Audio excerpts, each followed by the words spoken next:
What is up, guys? Welcome back to another video. And today I'll be watching in Sunny V2's video about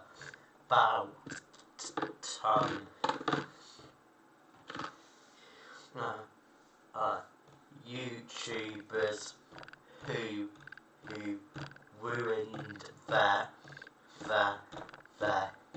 careers.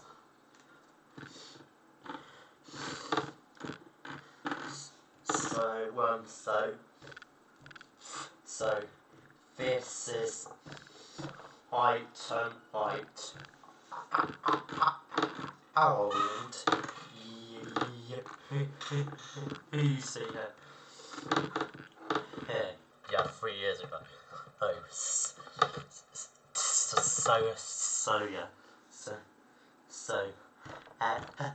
sunsuit.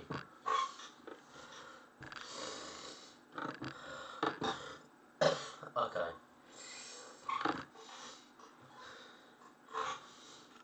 Wait.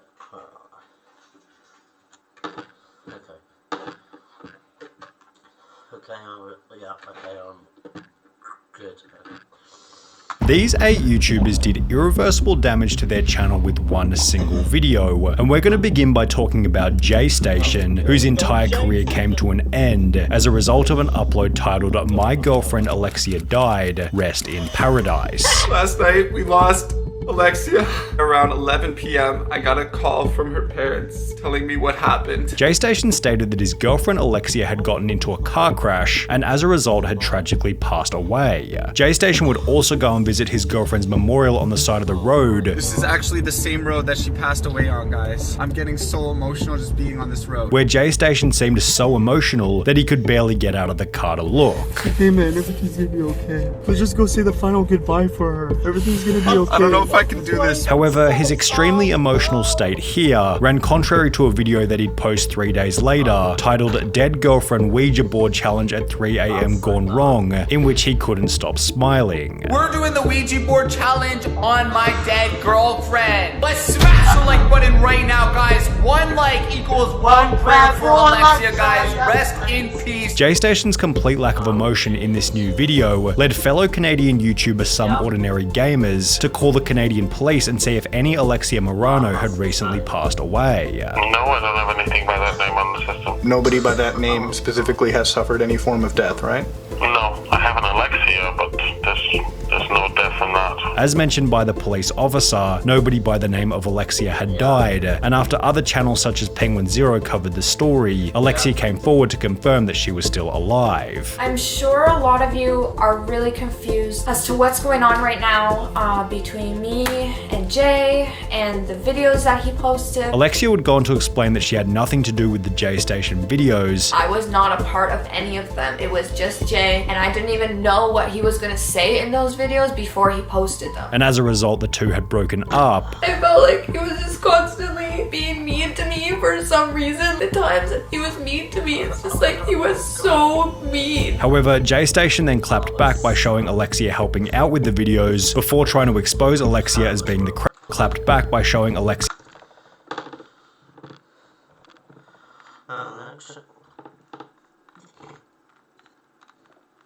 helping out with the videos before trying to expose Alexia as being the crazy one out of the pair. You are honest to God crazy. I've been a good person to you, Alexia. You're a trash human being. Look online. Everybody hates you, Jay. This one original video didn't only lead to the collapse of their relationship, but it would also eventually result in JStation's entire channel being deleted. Therefore, JStation probably should have gotten some advice from Sam Pepper, who had already ruined his image by posting an idiotic fake video.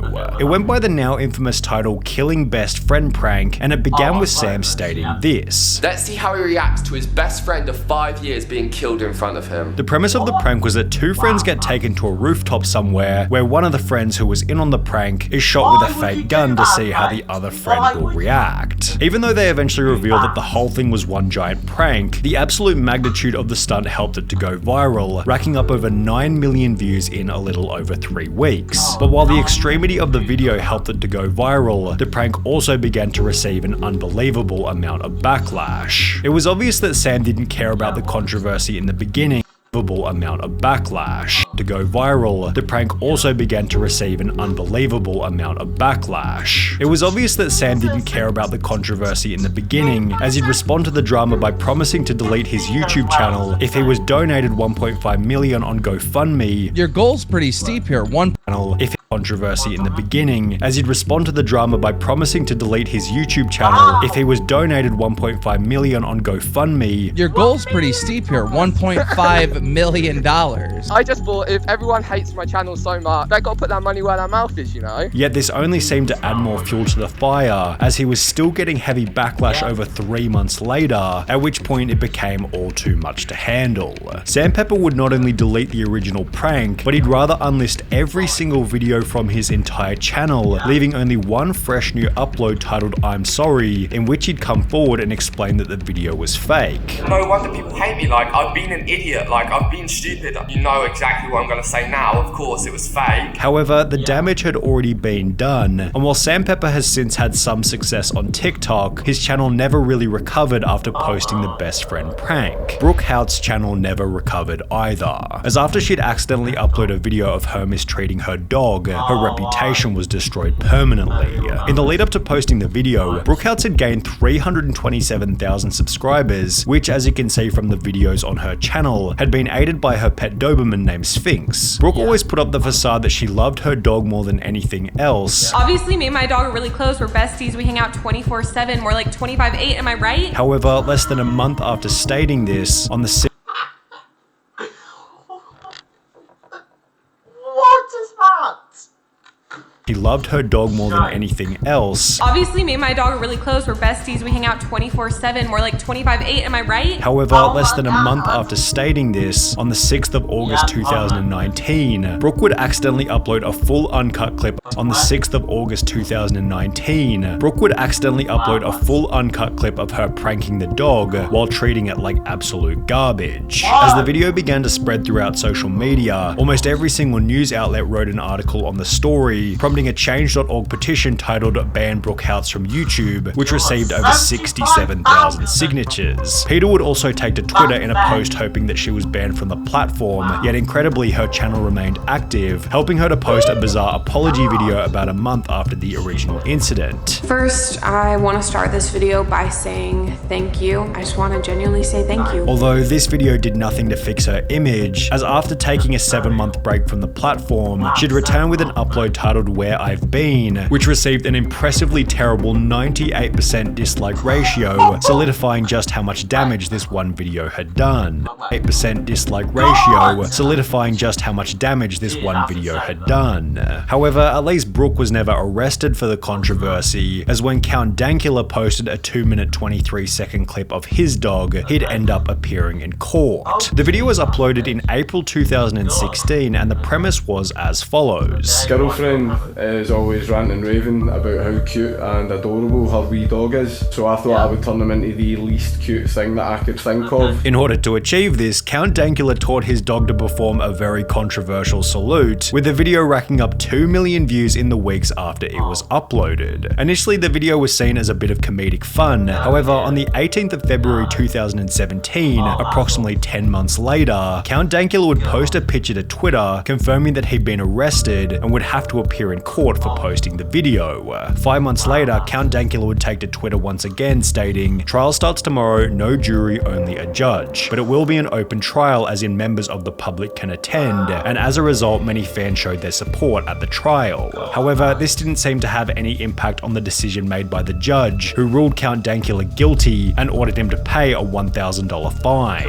The judge stated, "As a matter of law, the test is not whether the video was offensive, but whether it was grossly offensive. I conclude concluded that your video was not just offensive, but grossly so as well as menacing. Count Dankula was able to overcome this hiccup and still maintains his popularity on YouTube up until this day. However, the same can't be said for the Try Guys member Ned Fulmer, whose entire career came to a crashing end after a single video was posted of Ned cheating on his wife. The girl in the video was fellow BuzzFeed employee Alex Herring, who had been in BuzzFeed videos with Ned before, and after the original screenshot of the two kissing went viral, a bunch of other evidence surfaced to confirm that Ned and Alex had been seeing each other behind the scenes. The event was so scandalous not only because Ned, his wife, and Alex were all public figures, but because Ned's main shtick within the videos was that he loved his wife so much and was therefore extremely dedicated to the marriage. Ned was literally known as the wife guy and would constantly talk about his wife and how much he loved her, to the point where people have made compilations on YouTube of him mentioning her. As a result of the scandal, Ned was fired from his high status position as one of the Try Guys, which was followed by the group posting their own video to explain the decision. Ned Fulmer is no longer working with the Try Guys. We found that Ned had engaged in conduct unbecoming of our team, and we knew that we could not move forward with him. He's now been fired and has publicly embarrassed his wife and 2 children. Turns out Mr. Nice Guy Dependable isn't so nice and dependable after all. Ned Fulmer had months to stop his eventual collapse. However, PewDiePie wasn't quite so lucky, as after making a single joke in a single video, he'd accidentally changed the social media landscape forever. The video was titled "I've Discovered the Greatest Thing Online," and it was posted on the 11th of January 2017. The premise was that PewDiePie was testing out the website Fiverr. There's a website called Fiverr where you basically can ask anyone for anything. Love Roblox? Earn Roblox digital gift cards with Microsoft Rewards. Sign up for $5. And therefore, as you might suspect, the video wasn't all that controversial in the beginning. He'd order a subscribe message from Jesus, pay to have his pictures photoshopped, and even had someone sing to him in Hebrew. However, it would be after PewDiePie ordered from the guys dancing in the jungle that things became controversial. As a part of the Fiverr deal, PewDiePie was given the opportunity to write a 5-word message, which the guys would hold up on a sign in the video. Well, PewDiePie decided to have a bit of fun with it and wrote an anti-Semitic phrase just to see if they'd do it. And as you can tell from PewDiePie's reaction, they most certainly did, leading PewDiePie to state this: I didn't think they would actually do it. I feel partially responsible, but just I didn't think they would actually do it. Like, I'm not anti-Semitic or whatever it's called. Okay, so don't get the wrong idea. It was a funny meme, and I didn't think it would work. Okay. Which was followed by the video being uploaded as usual. However, the response that the video generated certainly wasn't usual, as only 3 days later, articles began to pop up explaining that PewDiePie had been dropped by his Disney-owned multi-channel network. Upon seeing Disney drop PewDiePie, other advertisers his Disney-owned multi-channel network. Upon seeing Disney drop PewDiePie, other advertisers such as Johnson & Johnson, the UK government, Coca-Cola, and Dr. Pepper removed all advertising from the platform, fearing that they might be put beside some unsavory content. In order to get these advertisers to return, YouTube introduced the demonetization of non-family friendly content, leading some creators to instantly lose more than half of their revenue. With us, our YouTube money was cut by more than 60%. PewDiePie has since made a pretty good argument for why the adpocalypse wasn't really his fault. However, there was definitely no argument that Ryan Taylor could make after he'd post a completely unhinged video titled Nerf War in Toys R Us. The video began with the explanation that Toys R Us was closing down permanently, and therefore it would serve as the perfect place to have a Nerf war before they officially closed. However, for the exact same reason, the staff members seemed completely unconcerned about keeping their jobs and began to tackle the boys instantly.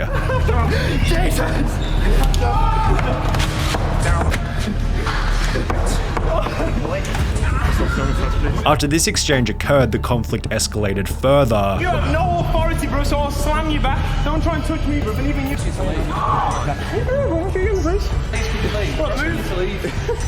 Idiot.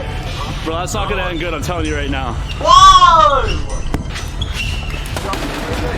Oh my god, man! What's so awesome? Wow, jeez! Whoa! which eventually resulted in them being kicked out and wrecking half of the store in the process. The video most certainly received a mixed response. Some people saw it as a hilarious piece of entertainment, while others saw Ryan as nothing more than an idiot, messing with low-wage workers who were already about to lose their jobs. But while Ryan Taylor had some support for the controversial video, the same couldn't be said for Logan Paul, who quite possibly holds the gold trophy for the most damage done to a reputation as the result of one single video. Japan Forest Vlog. 3 words that transport everybody back to the 31st of December 2017, when Logan decided that he wanted to have an unconventional New Year's Eve. 2 years ago, I fell in love with the idea of, for New Year's, slowing it down, like going somewhere that's really isolated. So we're in Tokyo, Japan, right? I figured this was the perfect time to do it, because if you look to my right, Low Gang, I give you the Aokigahara. Ooh. After deciding to camp in the forest, Logan and his crew found someone who had recently passed away, and while Logan was extremely serious in the beginning, it wouldn't be long before he began to make jokes. At this point in time, Logan was one of YouTube's most hated creators, so when he uploaded the video, it created the perfect storm for the entire world to pile on with criticism. The pressure put on Logan prompted the now iconic "So Sorry" apology. I've made a severe and continuous lapse in my judgment. And while this video received over 60 million views, making it quite possibly the most well-known mistake in YouTube history, Logan was eventually able to repair his reputation using some very unique strategies. Pops Running Sofa is here with special introductory prices exclusively at SES from March 12th.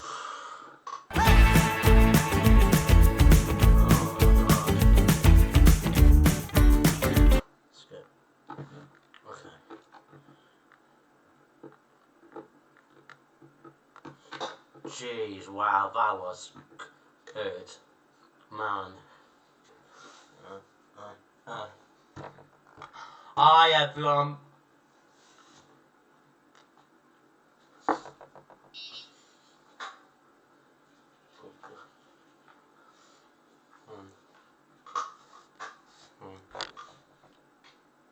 Hi everyone, bye.